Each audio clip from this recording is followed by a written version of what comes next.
Over the last 20 years, I've mentored more than 10,000 sales leaders. And during that time, I've noticed there is a massive difference between good sales teams and great ones. And over the years, I've developed a simple but incredibly powerful tool that I've taught these leaders, the ones that perform at the highest level, to help them super achieve with their teams. Now, this tool can help you build a 1% sales team.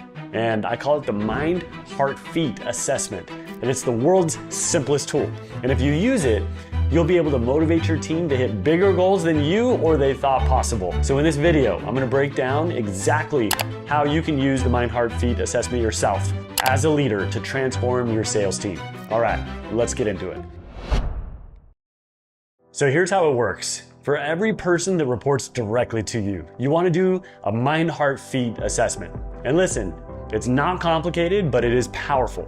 And you don't know enough about the people that you lead to lead them effectively if you don't know this about them.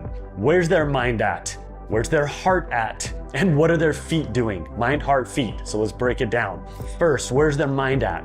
Meaning, what are their actual goals? Not the ones that you handed to them, but the ones that they want to achieve. The things that get them up out of bed in the morning, that get them showing up to work with you on your team. And I found that most of the time people don't really know what their goals are, at least specifically the ones that they take ownership over. And even if they do, oftentimes they're usually vague or uninspiring to them or just completely disconnected from their deeper purpose of what they're really trying to do in their life.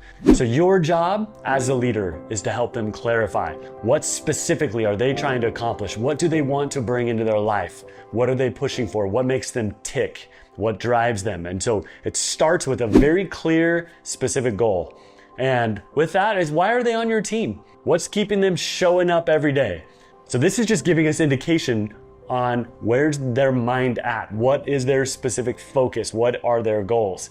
Then I like to take it just a simple step further. I like to ask them, can you see yourself achieving this specific goal? Because if they can't see it, they won't do it. Now, once their mind is clear on what they're pushing for, their specific goals, we move to their heart. Now, the heart is the why.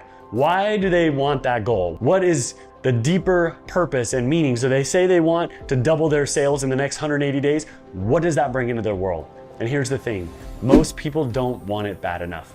Because if it's not a must for them, it becomes more of a want or a wish, and we don't get the things that we want in life. We get the things that we have to have, the things that we've decided. In fact, the word decision comes from the Latin decidere, which means to cut off and decide, this is what I'm going for. Rather than, it would be nice to, I kind of want that oftentimes. And that's why, my friend, you want to challenge their why. Because if their heart isn't in it, they won't push through the challenge to be able to accomplish what it is that they want. Because your hands won't reach out for what your heart does not long for. Now, to draw this out, just ask them simple questions like, if we fast forward a year and you hit that goal, what does this bring into your life? And why does that matter to you? This is gonna draw out from them the reasons why they want that specific goal. And if they can't tell themselves or tell you what it means to achieve that goal, oftentimes it means they don't want it bad enough. And then you be very careful, and then that's where maybe you readjust the goal to something that they actually want that's gonna drive them into action.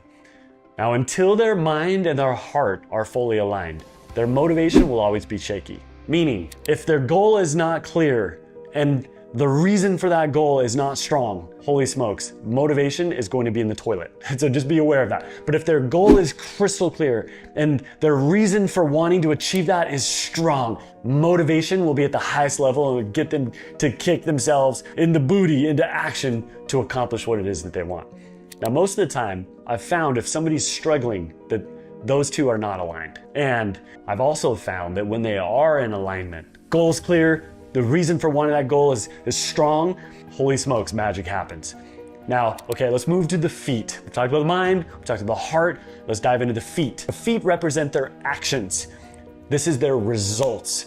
So how do they spend their time is one indicator of the actions they take that drive those results. And one of the biggest things that I've learned over the years is 100% of the time, the mind and the heart control the feet.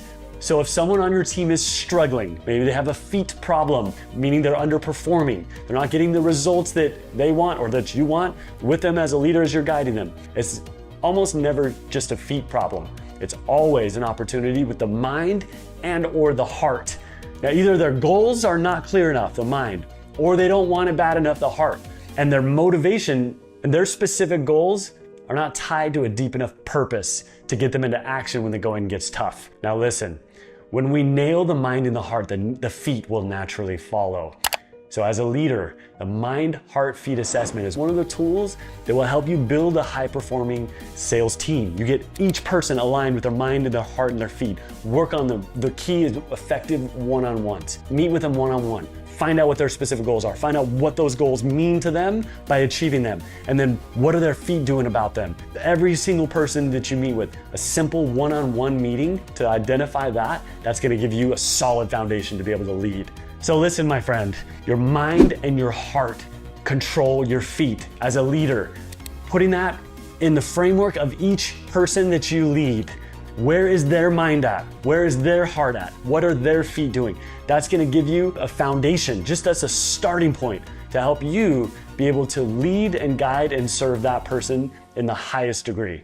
But the real magic comes from actually being able to retain this team. So it's one thing getting them into action, and it's another thing to be able to keep them. Once you get them there, to be able to keep them. And at the beginning of my career, I struggled with retaining my team, but I finally found a framework that helped me to skyrocket my retention. I went from losing half of my sales team every year to having not one person quit the year that I implemented these 4 strategies. And in this video right here, I break down what this framework is and show you exactly how you can use it to build a high-performing sales team that lasts.